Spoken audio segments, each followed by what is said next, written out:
Amigos, bienvenidos al canal. Llegó otra vez los exámenes IEN-UNI.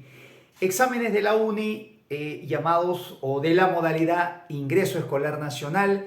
El 2020 no hubo por la pandemia y ahora en el 2021 nuevamente regresó el examen IEN y les traigo hoy día la solución de los problemas que estuvieron, desde mi parecer, bastante bonitos.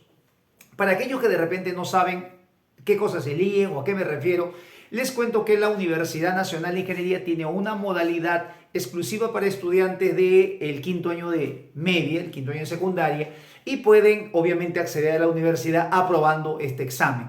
Muchos por ahí a veces ven a este examen como si fuera de repente de menor nivel, incluso examen para escolares. Hay que tener cuidado con lo que decimos y hay que aclarar que se dice que es para escolares porque los chicos están en el colegio, pero es un examen de ingreso, es un examen que tiene su nivel y te invito a que antes de ver la solución descargues el material que ya está en la descripción del vídeo y si de repente todavía no está, espérate unos minutos que vamos a ponerlo y intentes la solución, lo compares con lo que viene en exámenes ordinarios y vas a ver que obviamente no está nada, digamos, lejano el nivel. Al contrario, están muy interesantes y requieren que un estudiante pues esté preparado. Hay que recordar que los chicos que ingresan por el ingreso escolar nacional van a estudiar al lado de los que ingresen en marzo por el examen ordinario y al lado de los que ingresen por el CEPREUNE. Así que todos al final vamos a llegar, ¿no?, al mismo punto. También les recuerdo, para aquellos que no lo saben, los ingresantes por el IEN tienen un ciclo de nivelación aquí en enero para que puedan ver algunos tópicos que van a necesitar en la universidad. Pero sin más preámbulo, entonces arrancamos con lo que nos ha traído el IEN 2022-1. Ese es el proceso de admisión tomado este domingo 5 de diciembre del 2021. Vamos entonces con la solución. La primera pregunta, a ver, cuidado, se me caen las cosas por aquí. Vamos aquí a poner. El primer problema nos dice que tenemos el choque entre un auto y un camión y nos dan estos datos. La figura viene con un automóvil de 700 kilogramos, nos dan su rapidez en 30 metros por segundo, rapidez del camión 0, masa 1400. Dice el problema que después de la colisión terminan así con una sola velocidad. Le ponen acá una rapidez, le he puesto U, el examen decía una V, lo voy a poner una U para que se diferencie, que es la velocidad que acostumbramos siempre a poner después del choque.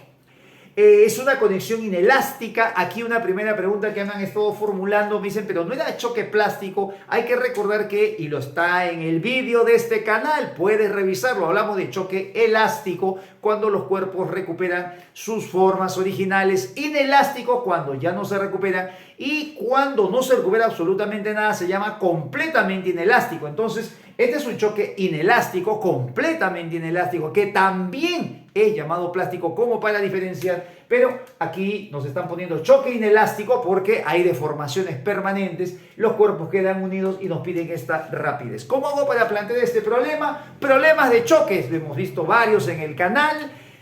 Una vez más, queda comprobado que solamente estudiando este canal podemos ingresar a la uni y tenemos todas las herramientas necesarias. Hay que usar conservación de cantidad de movimiento. La cantidad de movimiento antes de chocar y después de chocar debe ser la misma. Y antes del choque sería así, cantidad de movimiento de cada uno de los elementos del sistema.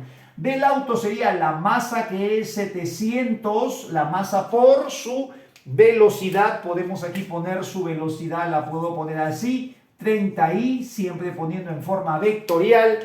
El camión, como tiene 1400 pero su rapidez es 0, obviamente su velocidad es nula. Aquí no hay cantidad de movimiento y eso sería igual a la cantidad de movimiento total cuando esto se enganche y se convierte en uno solo. Vamos a tener ahora 2100 kilogramos, se suma porque esto es uno solo, y vamos a tener una sola velocidad que vamos a llamar. Bueno, de aquí despejamos y la velocidad después del choque, se van los ceritos, nos quedaría 10 metros por segundo. La pregunta es la rapidez del camión y por lo tanto el valor debe ser 10. La pregunta dice, calcule la velocidad del auto y el camión bueno, ahí no son tan rigurosos, debe ser la rapidez y la rapidez de 10 metros por segundo. La pregunta número 2 es una pregunta de lentes. Si de repente tú pensabas, como voy ahí, voy a ver solo algunos capítulos, me van a preguntar solo los primeros, como soy escolar y todavía estoy en pandemia, de repente me van a tener, pues no, un poco de consideración, me van a tener penita y entonces me van a preguntar capítulos fáciles. No, ahí está, lentes, casi los últimos temas, tema que también está en este canal. Nos dicen que tenemos una distancia focal de 30 centímetros en un lente divergente. Esta es la forma de representar un lente divergente, las rayitas para afuera. Acá tenemos el objeto, la luz viene siempre de izquierda a derecha, los rayos cuando pasan se separan y se cortan sus prolongaciones en la parte, digamos, de atrás, del mismo lado de donde vino la luz, los rayos se cortan ahí mismo, entonces esto es un lente divergente. Esta es la zona virtual, zona real, acá va a estar el ojo del observador y la distancia focal entonces dice que es 30 centímetros, pero cuando es un lente divergente esta distancia focal tiene que ser negativa. Dice que tenemos un objeto primero ubicado a 20 centímetros y luego dice que se aleja 5, entonces la nueva distancia objeto pasaría a ser 25. Recuerda que la distancia objeto no lleva signo, hay que obviamente calcular para cada posición del objeto su distancia imagen y nos piden cuánto se desplaza la imagen. Para hacer esto hay que aplicar la ecuación de los lentes, la suma de las inversas y esto sería así. A ver si ponemos por aquí la ecuación, la inversa de la distancia focal es la inversa de la distancia objeto más la inversa de la distancia imagen. Con esa expresión vamos a trabajar. Vamos a poner la primera ecuación que sería así. En el primer caso la distancia focal vale 30, se pone así negativa. La distancia objeto sería, primero vale 20, lo voy a pasar a restar de una vez. Sería 20 y ahí está la primera distancia imagen. Aquí puedo multiplicar arriba por 2, abajo por 3, sería 65. Entonces te quedaría que la distancia imagen, la primera sería, tenemos 65, sería 12 menos 12 centímetros. Esa sería la primera distancia imagen. Eso más o menos nos hace pensar que si colocas a 20, la distancia imagen debe ser de menor tamaño. Eso lo tienes que recordar por la teoría, es virtual y está a 12 centímetros.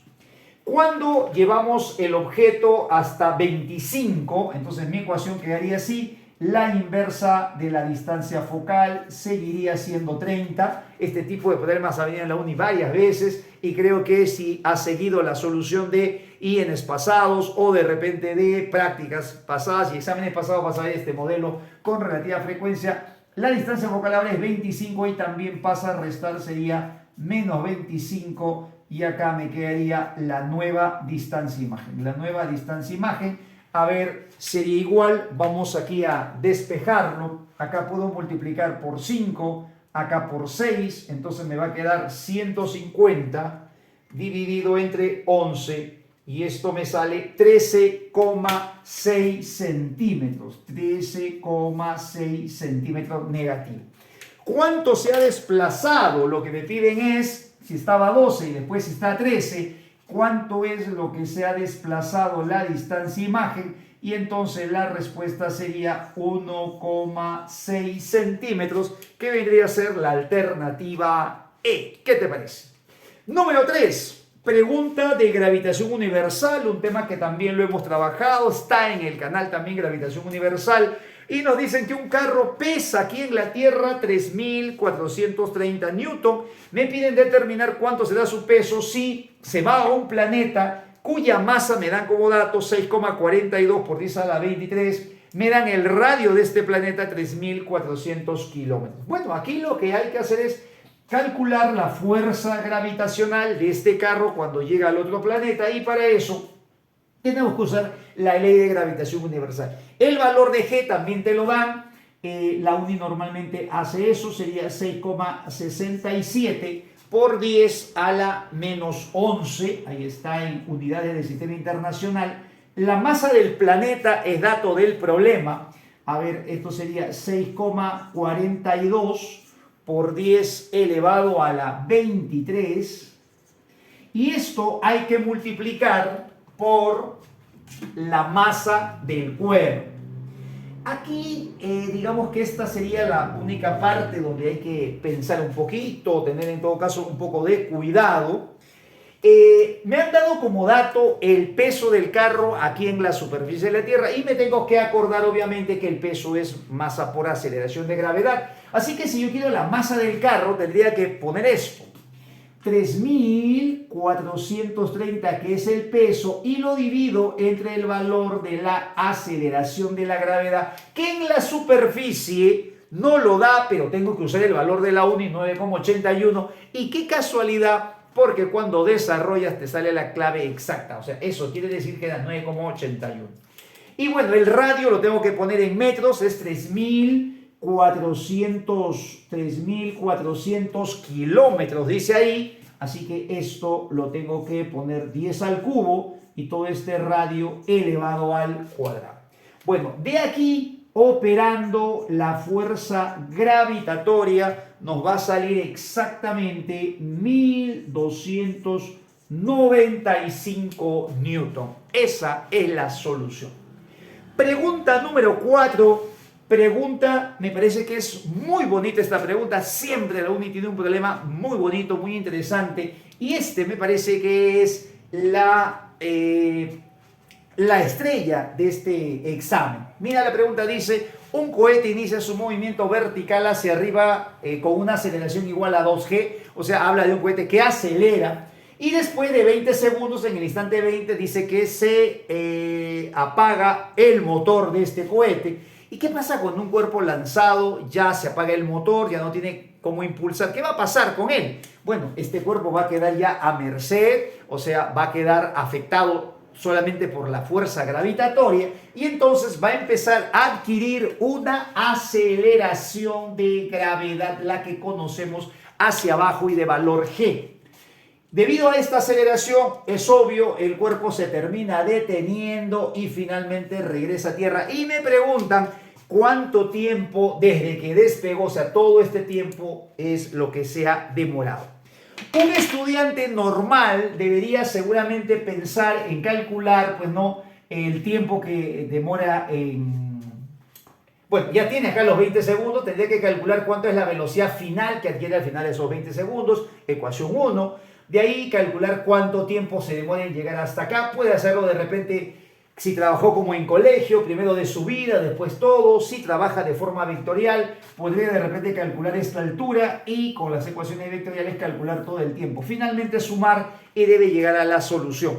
Cualquiera de esos caminos tradicionales y que probablemente son los que tú has encontrado en los libros que revisas y que por esa razón, una vez más, lo recalco, no recomiendo, son métodos demasiado largos. ¿Cómo debimos haber planteado este problema? Recuerda que estamos en un examen de admisión donde cada minuto vale, donde cuenta la diferencia. Unos segundos que uno ahorre en cada problema son una o dos preguntas más al final que justamente marca la diferencia. Bueno, aquí la idea es esta, y esto también ya lo he mencionado en varios problemas que he resuelto en exámenes pasados en este mismo canal. Cuando hay doble aceleración, o sea, cuando hay varios movimientos, puede ser 2 MRV, un MRU y un MRV, es recomendable hacerlo por gráficas. Muchos estudiantes me dicen, pero este problema no viene con gráfico, y creen que solamente problemas de gráfico son aquellos que tienen el gráfico ahí para llegar yo y calcular el área. No, los gráficos también a veces viene sin gráfico, pero tú debes saber gráfico para tú hacer la solución. Por ejemplo, aquí, mira. Voy a hacer una gráfica de esta manera. Voy a hacer una gráfica velocidad versus tiempo. Más o menos la voy a hacer así. Esta es una gráfica velocidad versus tiempo. Y voy a graficar lo que este problema nos está indicando. Dice que primero él parte con una velocidad, del reposo, dice que inicia su movimiento vertical con esta aceleración y al cabo de 20 segundos se apagan los motores. Vamos a analizar en esos 20 segundos qué es lo que pasa. Como él parte del reposo, entonces su velocidad va a empezar a aumentar. Esto va a ser más o menos así, va a aumentar así. Y durante 20 segundos va a estar aumentando su velocidad. aquí voy a poner 20 segundos y va a aumentar su velocidad de tal manera que la aceleración que tiene en ese trayecto es 20 metros por segundo. ¿Cómo la aceleración? A ver, lo voy a poner, creo que por aquí. La aceleración en esta primera parte vale el doble de la gravedad. Vamos a asumir que es 9,8. Vamos a hacerlo de esta manera. Esto también es un poco parte de la habilidad. Voy a redondear en 10 la pregunta y obviamente al ser muy próxima a la respuesta me voy a marcar lo más cercano. Lo voy a hacer así. Voy a asumir entonces que la aceleración primero sea 20. Y entonces, como es la aceleración 20, me acuerdo que la pendiente es justamente, la pendiente de la recta es la aceleración. Para que esta pendiente salga 20, entonces acá le tengo que poner un valor de 400. Después de 20 segundos, cuando ya tiene 400, lo que la partícula va a hacer es ahora verse afectada por la aceleración de la gravedad. Aquí ya hay otra aceleración, ya no va a seguir aumentando el valor, sino que ahora el valor comienza a disminuir. Acá comienza a frenar hasta detenerse. Y la gráfica entonces va a ser de esta manera. Esta gráfica que ves por aquí es una gráfica característica, de el movimiento vertical de caída libre. Esta gráfica, esa línea recta, es siempre la gráfica de la velocidad de un cuerpo lanzado hacia arriba en caída libre. La velocidad va a ir disminuyendo. Esta gráfica significa que de 400 que tenía velocidad ya no sube a 410, 20, sino comienza a disminuir. Ahora es 380, 360, hasta que finalmente llega un momento a ser la velocidad cero. ¿Cuántos segundos deben haber pasado? Entonces aquí también lo voy a poner. En este segundo bloque, la aceleración acá sería de la gravedad, o sea, menos 10. Esa sería la aceleración en esta segunda parte. La pendiente sería justamente como si fuera la tangente de ese angulito. La pendiente aquí sería 400 entre un valor que me dé 10. Acá tiene que ser 40. Entonces acá tengo que ponerle 60, mira. 20 y 60, 40. 400 entre 40, ahí está. La pendiente es 10 y como es para abajo es menos 10. En esta parte que sigue, aquí sí no sé cuántos son los valores. Lo que puedo decir es que acá hay un valor X y acá debe haber un valor 10X porque nuevamente la pendiente tiene que ser 10 el valor, la relación de estos valores y negativo porque va para abajo. Como la partícula está aquí, todo lo que ha subido y todo lo que ha bajado debe ser igual. Eso quiere decir que todo lo que ha subido es toda esta área que va para acá arriba, debe ser igual a todo el área que está por aquí abajo. Estas dos áreas deben ser iguales y por lo tanto las voy a igualar así. Esta área sería la base que es 60 por la altura que es 400, todo dividido entre 2. Y acá sería la base que es X por 10X dividido entre 2. Ahí voy a cancelar 2 y 2, una bolita y una bolita, y esto me va a salir que X vendría a ser igual. Acá es como si fuera 6 por 400, esto es como si fuera 20 raíz de 6. Esto, ¿cuánto me va a salir? Esto me sale aproximadamente 40, así que solo para verificarlo, esto me sale aproximadamente 49. Como X sale aproximadamente 49, la pregunta es ¿cuánto tiempo en total se ha demorado? 20 en acelerar, 40 más en detenerse, van 60 más 49, esto aproximadamente es 109 segundos y esa vendría a ser la solución del problema. A pesar que has redondeado, los valores te van a ser muy cercanos porque tenemos claves bastante distantes, entonces es un poco la forma de plantearlo y es un poco quizás la forma más sencilla, como uno tiene que pensar en ese momento. Eso es parte, obviamente, de un examen. Para aquellos que critican que los exámenes miden memoria, ¿dónde está la memoria? Es la habilidad, cómo lo puedas plantear, cuánto de repente considero un valor, qué es lo que me conviene. Hay que saber la teoría, hay que memorizar muchas cosas, pero hay que saberlas aplicar y eso es lo bonito de este examen. y particularmente esta pregunta. Y la última es un problemita de vectores, es un problema de vectores donde me dicen que un empleado hace este trayecto, recorre primero 3 kilómetros, después 4 y después 3 y me piden la distancia entre el punto de salida y el punto de llegada. Esa distancia no es otra cosa que la longitud del desplazamiento, ¿no? Esto es como si fueran desplazamientos consecutivos, un poco para relacionar. Esto puede ser simplemente geometría, pero si nosotros los vemos en física serían los desplazamientos.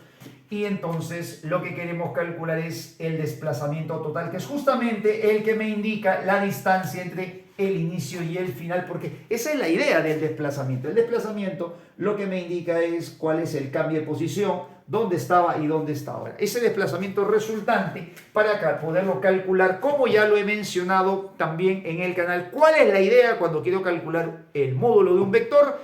Aplicar geo y trigo. Geo y trigo es lo que tenemos que aplicar, así que para eso vamos a trazar acá una recta horizontal. Trazamos así una recta horizontal. Aquí trazo una recta vertical para armar un triángulo rectángulo. Y entonces aquí me puedo dar cuenta de los siguientes detalles. En este triángulo chiquito, en este triángulo aquí mira pequeño, en este triángulo chiquito, la hipotenusa vale 3, este ángulo 53 es como si esto fuera 6 por 5, 30, es como 5 por 0,6, acá sería 5, 6 por 4 sería 24, acá sería 2,4 y acá sería 6 por 3, 1,8, ¿no? Es como si fuera 5 por 6, acá sería 4 por 6, 3 por 6. Entonces 18, 24, 30, entre 10, 1,8, 2,4. Bueno, ahora sí calculo los lados de triángulo azul, que es cuya hipotenusa la que me interesa calcular. Acá sería 3 y 2,4, esto sería 5,4. 4 y 1,8 sería 5,8. Y entonces, aplicando el teorema de Pitágoras, sería 5,4 al cuadrado más 5,8 al cuadrado. Ahí lo tengo que hacer simplemente usando mi calculadora. Esto debe salir aproximadamente 7,9 kilómetros. ¿Qué te pareció el examen? Como ves, cuando uno ya sabe, cuando uno ha practicado, cuando uno tiene la noción de la teoría, de hecho el problema se torna bastante interesante. Los exámenes en la uni no piden que uno adivine, no tiene que ser súper difícil, son preguntas donde uno tiene que aplicar su teoría, así que la recomendación para aquellos que hacen repasos: no creen esos famosos problemas inéditos, no hagan problemas inéditos porque los inéditos nunca van a venir. Hagan los problemas que el alumno debe saber para usar la teoría y seguir sus estudios en la universidad. Nos vemos en el próximo video. ¡Chao!